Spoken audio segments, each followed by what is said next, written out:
Okay, so we have said aloud many times today, 7, 7, 7.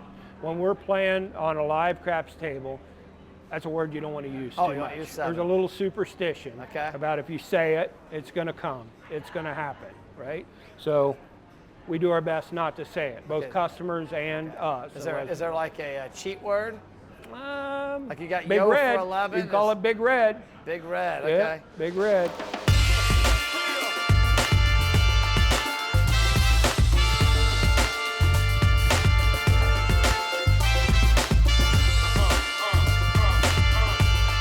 Let's talk a little bit about some of the superstitions and things. You guys probably got to, I'll start with the dice counters, we call them, right? Some folks will come in with a pad of paper and they want to write down like each number that rolls, right? And they're trying to play the theoretical math. Like, Is there a any six- rule against that? No. Okay. A 6 hasn't rolled in 10 rolls, Gonna be a right? 6. It's kind of overdue. It's kind of like roulette when you watch the board. Right, right. So we have some people that do stuff like that.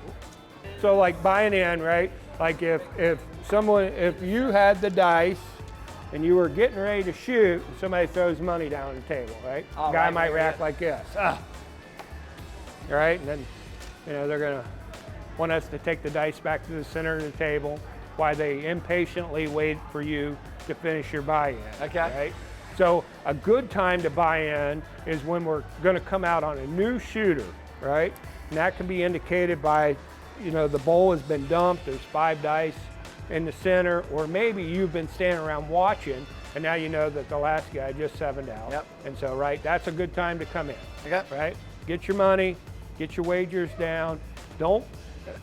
And as you hear the stick person say dice are out, right? Don't. I'm not talking to you, I'm talking to all these people Yeah. down here quit that betting. I'm sending the dice.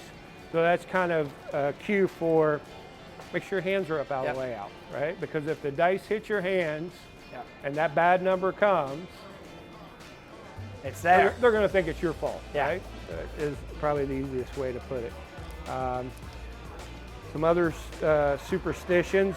Some people, would say like a 10 always follows a 3 craps. I've just those are a little further out there. You don't hear them every day, but some people will, every time a 3 rolls, oh, give me the hard 10 or something like that. Is there anything to that? No. I mean, that 10 has got just as good a chance of rolling, it's not dependent on that number.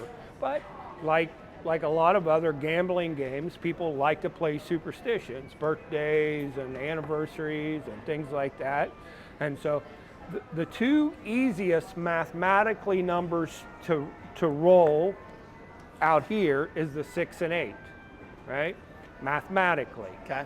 So there's 6 ways to roll a 7. There's 5 ways to roll each one of these numbers. There's 4 ways to roll these, and 3 ways to roll these. And then when we come out here, then you got 2 ways to roll these and 1 way to roll these. Yep. Right? And that dictates The odds. why these 2 pay the most, right? They're the hardest mathematically to roll. Did I say that right, you think? Yep. Okay, all right. So that's why you see a lot of people On favor the inside. inside Yep. numbers. They get more payouts, but the people placing the outside wagers get a larger payout when it hits.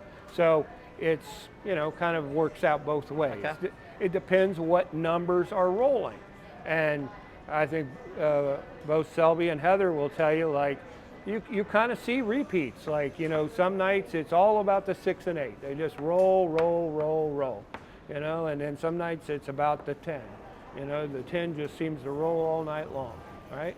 Mathematically, if that 10 rolls all day today, they may not roll much for a week, right? Because theoretically that math will work itself Yeah. out. Oh, yeah. Does that make sense? Yep. Right. It's a good way to kind of break into the game and think about playing the pass line and the field, because both of these are self-service bets, so you really don't have to interact too much with the dealer. The dealer's and box person is happy to help you, but it's a little intimidating, right? So you can place these yourself, and so that's a good place to start. But you'll quickly move out of the field into place bets and other things, is because it's more with the flow of the game, and you like to go with the action. And you already seen there's a lot of different ways to bet, and out here, right? You know, and I'm sure I missed a lot of them. But you know, like with the don't pass and the don't come, you know, if a person is more interested in learning about that, we're happy to teach them. Yep. We'll teach them right here on the game. You know, we'll talk to them. We'll tell them a good place to come to the table if you have the opportunity and you're new is either right here next to Heather, right? Because she can talk to you, or right here next to the stick person, Yep. right? Where you know, we can have a little more intimate conversation. Like you know, this person might say, well, what's that horn bet mean? Yeah. Right? They might be more comfortable saying that next to me than yelling it out from the hook spot here, right? And we'll help them, right? That's what we're here to help them, right? Maybe a few facts about the table. Like you see a mirror here. Wonder why we have a mirror. Well, it's for Selby.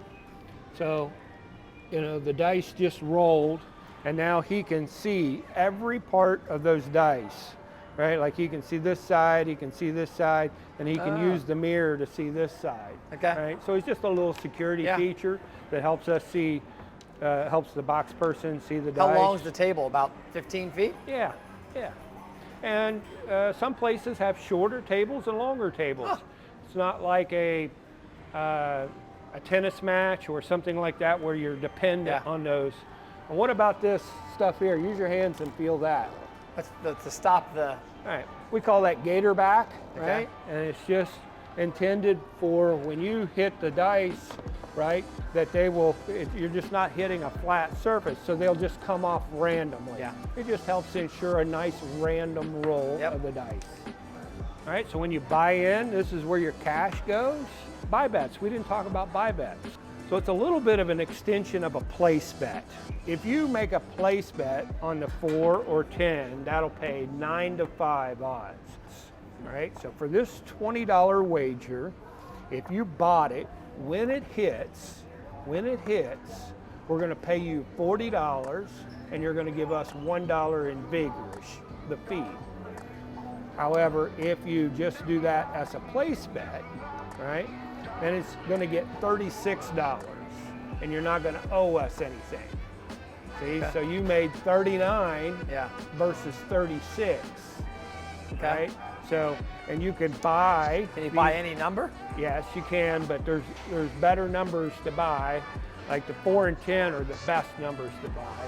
The 5 and 9 make sense. The 6 and 8 make a lot less sense to buy, right? You're taking, there's just, it's not as much meat on because the the bone. payout's lower on those. Yes, right. Okay. Right. So, but like the 4 and 10, you always want to buy those, right? Because you can quickly see, and the larger your bet, the bigger the difference in return to you is. Okay. Okay, that makes sense. That's awesome. Right. It's a ton of info. I'm armed. You're armed. Get the rising star. Get on the table.